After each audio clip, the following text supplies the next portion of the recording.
Good morning, students. Welcome back to chemistry classroom once again. Now, I'm discuss the exercise of the chapter 8. Why is water called a universal solvent? Water is called universal solvent because basically water can dissolve more solute than any other solvent. That's why it is known as universal solvent.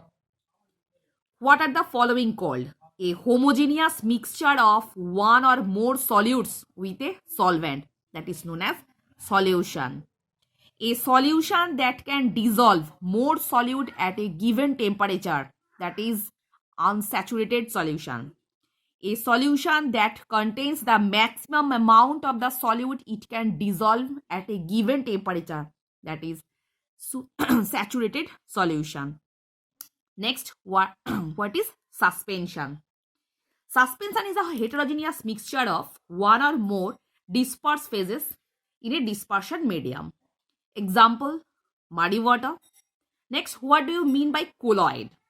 A colloid is a homogeneous mixture of one or more dispersed phases in dispersed medium. Give an example. Colloid का example होगा milk. What are the sizes of the dispersed particle in a solution? Smaller than 1 nanometer. In case of suspension, the size is more than 10 to the power minus 6 meter. Same way, in case of colloid, the size is between 10 to the power minus 9 to minus 6 meter. What do you mean by hard water and soft water? The water which produce leathers easily with water, that is with soap, that is soft water. And which kind of water can't produce leathers easily with soap, that is hard water. Next, name the substances that cause temporary hardness of water. Basically, hydrogen carbonates of calcium and magnesium salt. These are the responsible for the temporary hardness of water. Name the substances that cause permanent hardness of water. Same way, the chloride and sulfate salts of calcium and magnesium. These are the responsible for the permanent hardness of water. Mention the name with formula of a substance that can remove permanent hardness of water. The name of the substance is washing soda. The molecular formula of washing soda is sodium carbonate 10H2O. I mean Na2CO3 10H2O. Hydrated salt. What is formed when sodium oxide is mixed with water? Sodium oxide when mixed with water, they can easily produce sodium hydroxide. Now, objective question. Choose the correct option. Crystalline is generally done from a supersaturated solution. Next, which of the following substances will cause temporary hardness of water? Calcium hydrogen carbonate. Which of the following substances will cause permanent hardness of water? That is magnesium sulfate. Which of the following substances can remove the temporary as well as permanent hardness of water? That is washing soda.